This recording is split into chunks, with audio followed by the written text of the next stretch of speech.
Գյորջյան Կասկադ 60 ամիս փուլային վճարում բազմաթիվ առավելություններ։ Կարծիք Մինասյան համեցեք։ Պարոն Կոստանյան, եթե ասում եք, որ նույն համակարգը արդեն աշխատել է քաղաքացիական նախաձեռնության շրջանակներում, այդ դեպքում ինչու է այս պայմանագրի անհրաժեշտություն առաջանում, կարելի է նույն մեթոդով վաղը մյուս օր քայլերն իրականացնել։ Հարցը վերաբերում է հետևյալին, նախ խնդրեի, որպեսզի հրապարակեիք, որ երկրներն է, որ Եվրամիության հետ ունեն այսպիսի համաձայնագրեր, այդ թվում նաև ՀԱՊԿ անդամ երկրներից կան, արդյոք թե չկան, եւ երկրորդը ռազմական բլոկի շրջանակներում համագործակցությունը, ինչ է ավելի կոնկրետ իրենից ներկայացնում, հայկական ռազմական ուժերը մասնակցում են, չեն մասնակցում եւ արդյոք այդ հարցի քննարկումը նորից էլի ենթադրելու է պարլամենտի ներգրավում, թե այս համաձայնագրի շրջանակներում բավարար է լինելու։ Շնորհակալ եմ պարոն Մինասյան հարցի համար։ Ես խոսում եի Հայաստանի Հանրապետությունում քաղաքացիական առաքելության տեղակայման մասին, ըստ էության այդ դեպքում մենք բենեֆիցիալ էինք եւ հիմա խոսքը գնում է աջակցելու եւ մասին Եվրոպական միության առաքելություններին եւ այստեղ է առաջացել անհրաժեշտությունը իրավական կարգավորումներ մտցնելու։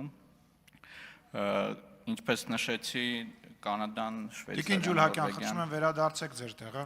Տիկին Հակոբյան, վերադարձեք ձեր տեղը։ Կներեք պարոն փոխնախարար, շարունակեք։ Կանադան, Շվեյցարիան, Նորվեգիան այն պետությունների թվում են, որոնք ունեն նմանօրինակ պայմանագրեր Եվրոպական միության հետ, բայց բնականաբար այս ցանկը այդքանով չի սահմանափակվում, ցավոք ամբողջական ցանկը այս պայն ներկայացնել չեմ կարող, բայց եթե իմ հիշողությունը ինձ չի դավաճանում, ՀԱՊԿ անդամ պետությունները նմանօրինակ համաձայնագրեր Եվրոպական միության հետ չունեն, իսկ ինչ վերաբերում է առանձին առաքելություններին, որոնց վերաբերյալ իրավական համակարգի ստեղծման պարագայում Հայաստանի Հանրապետությունը կարող է քննարկումներ սկսել Եվրոպական միության հետ միանալու այս կամ այն առաքելությանը, ուզում եմ ասել, որ մեր նախնական ընկալումները առավելապես վերաբերվում են քաղաքացիական առաքելություններին մասնակցությանը։ Շնորհակալություն, արձագանք։ Պարոն Կոստանյան, նախ ասեմ, որ այստեղ գալուց առաջ մենք ստացել ենք մի գրություն քաղաքացիական նախաձեռնության կարգով ուղարկված, որտեղ վիճարկվում էր տեքստերի թարգմանությունը հայերեն, անգլերենից հայերեն եւ անհամապատասխանություններ արձանագրվում, խնդրեմ, որպեսզի ուշադրություն դարձնեք այդ հանգամանքի վրա եւ արձագանքելով հարցի առաջին շրջանակում ձեր տված պատասխանին։ Տեսեք, ինչն է խանգարում այսօր, օրինակ Հայաստանին, առանց այս պայմանագրի նույնպես ներգրավի նման քաղաքացիական նախաձեռնություններում Եվրամիության կողմից իրականացվող։ Արդյոք այս պայմանագիրը անհրաժեշտություն է, որպեսզի մասնակցի եւ խնդրեի, որպեսզի զորախմբի մասով հանգամանալից ներկայացնեք։ Ենթադրում է դա ապագայում նորից պարլամենտում քննարկում, եթե դրա անհրաժեշտություն առաջանա, թե ոչ։